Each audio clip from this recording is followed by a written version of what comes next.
It is the summer of 1945. B-29 superfortresses roar over Japan, pounding its industrial cities to try and end the war quickly. But in this video, we will cover one of these final raids of the war where a lone B-29 bomber would run into trouble, and how her crew would tragically be destined to go down as part of a horrendous and forgotten war crime. As the Allies have pushed Japan all the way back to the mainland, a new war has become the top priority for American commanders. This would be the crippling of the Japanese war industry from the air. The strategic leaders of the United States have come to the conclusion that this is the best way to hopefully end the war and prevent an invasion on the ground that would undoubtedly cost hundreds of thousands of lives of all sides. But this was easier said than done. Flying at altitudes of more than 30,000 feet, the B-29s are incredibly difficult targets to attack. They are out of range of nearly all of the Japanese anti-aircraft weapons, and many of their fighters struggle to get to the necessary altitudes fast enough to attack them with any success. However, this tactic is showing that it also has some shortcomings. Bombs being dropped from the B-29s at these high altitudes are already difficult to aim, even with the best bomb sights. But the changing winds and slipstreams in the air are causing the bombs to also blow off target even further, missing their mark substantially on the ground. So the interesting thing about the B-29 was at the time they were thinking, let's fly higher, let's fly farther, and let's carry more bomb load to the target, right?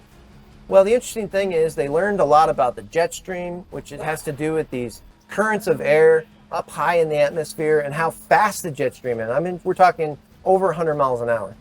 And the precision of bombing at the time to figure out how to put ordnance on a target, the pinpoint accuracy, we were still learning a lot, and we really had trouble hitting the target accurately.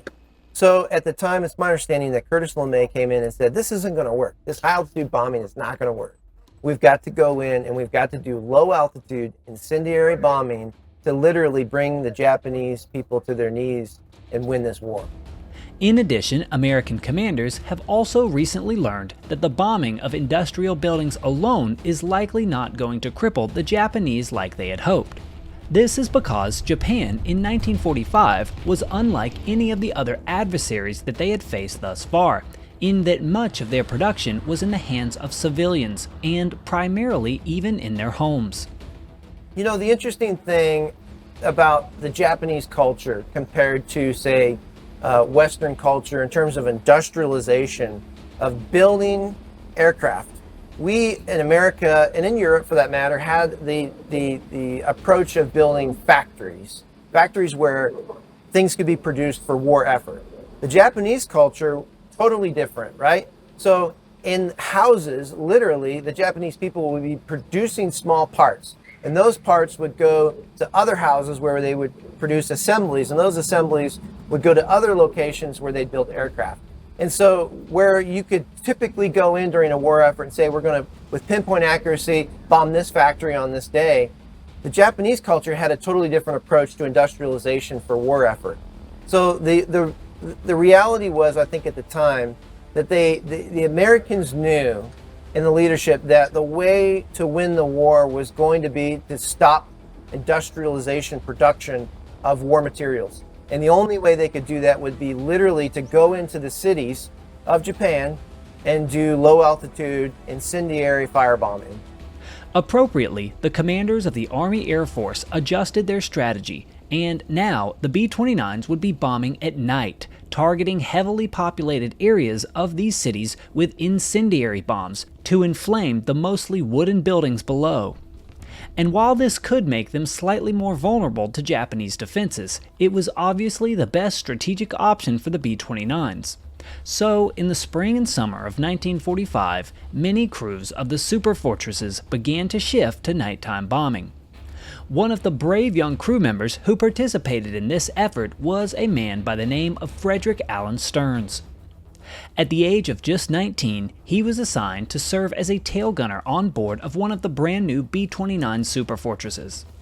After passing gunnery school, he was sent to the Pacific Theater of Operations in June of 1945. Upon his arrival to the Pacific, Frederick became part of the 314th Bombardment Wing, which was stationed on the island of Guam. After months and months of training and preparation, the young Stearns was finally ready to contribute to the war. He and his crew took off for their first mission on July 17th of 1945.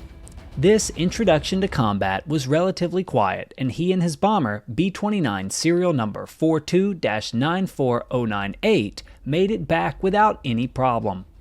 The Green crew had unfortunately not yet had time to paint nose art or a name on their superfortress, but they had no doubt planned to do so very soon.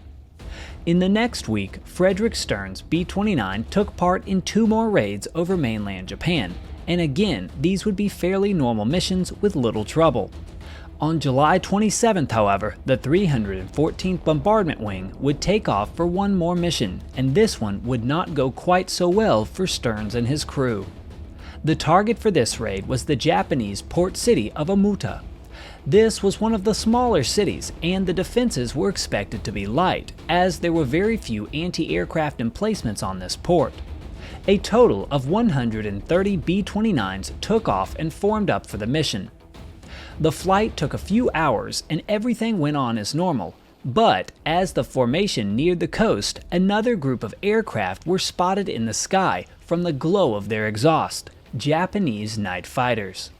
These interceptors were most likely the J-1N Gecko, the premier Japanese night fighter that was used against the American B-29s. Unlike most other Japanese fighters, this was a twin-engine aircraft and was actually not all that agile in the air. It did, however, turn out to be quite an effective night fighter after it was outfitted with both radar and cannons. This also made it the perfect adversary to try and take on the B-29. Oftentimes, however, because of the speed of the superfortresses, the J-1N pilots would only get one single pass at the bombers, so they had to make it count. And unfortunately for Frederick Stearns, on July 27th, one of the Gecko pilots would do just that. As the B-29s of the 314th arrived over Omuta, their bombs pounded the city, sending a large portion of it into flames. But the Japanese Gecko fighters had now arrived, and their cannons fired to life and tracers flew throughout the air. In this entire attack, a few of the 130 B-29s would take damage, but only one would be lost in combat. This would be the bomber of Frederick Stearns. According to the other B-29 crews in their post-mission reports, one single B-29 was spotted being hit by the Japanese fighters, and it caught fire and began to lose altitude. As it dropped down into the clouds, the flames spread and the bomber broke apart. Originally, from these reports, there were no parachutes seen, and the entire crew was thought to be lost, but that is not correct. Later that night, other air crews following the same flight path would spot 5 rafts floating in the bay around Omuta. As it turns out, of the 11-man crew, 1 was killed in the attack, and 3 others lost their lives as the bomber fell to earth in flames. But the remaining 7 members of the crew were able to bail out and survive, and one of these survivors was the young Frederick Stearns. Unfortunately, though, they were far from safe. As they dropped down and landed safely in the bay, the crews, separated in their descent, would individually swim to shore. All 7 of the survivors were now alone in the enemy's country. And to make matters worse, this was an enemy who had become well known for horrific treatment of POWs. Over the next few days, each of the crew members was captured at separate locations in the area. In a war crimes trial after the war, Gunji Haraguchi, an officer in the Japanese army who assisted in the guarding of these crew members, was interrogated on what happened next. One by one, 6 crew members were brought in, detained and in blindfolds. The 7th crew member was unfortunately beaten to death by villagers for resisting arrest, but the rest survived and were captured. Frederick Stearns was one of these men.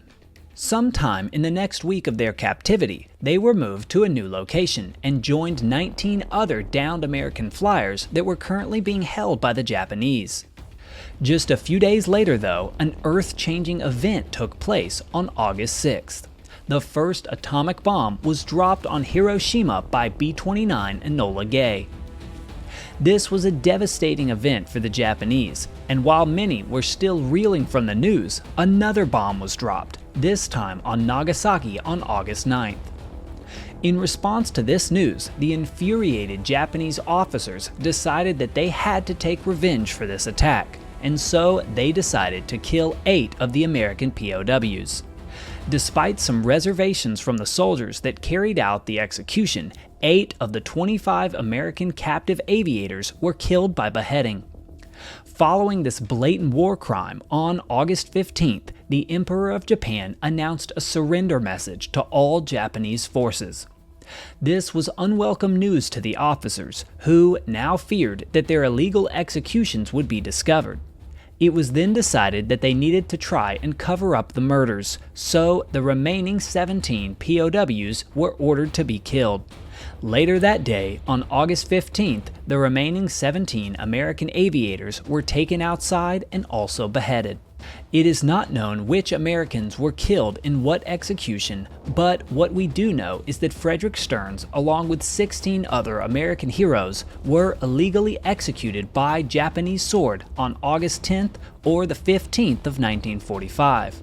These illegal killings were carried out in retaliation for the bombings of Hiroshima and Nagasaki. Despite attempts to locate and ID the remains, Frederick Stearns' bones were never recovered. But the real Holocausts took place in Japan itself. Between June and August 1945, 112 airmen were executed, and of these, 99 were not tried. Shortly after his B-29 went down, the Stearns family received a letter from the commander of the 314th Bombardment Wing. The following is a quote from that letter.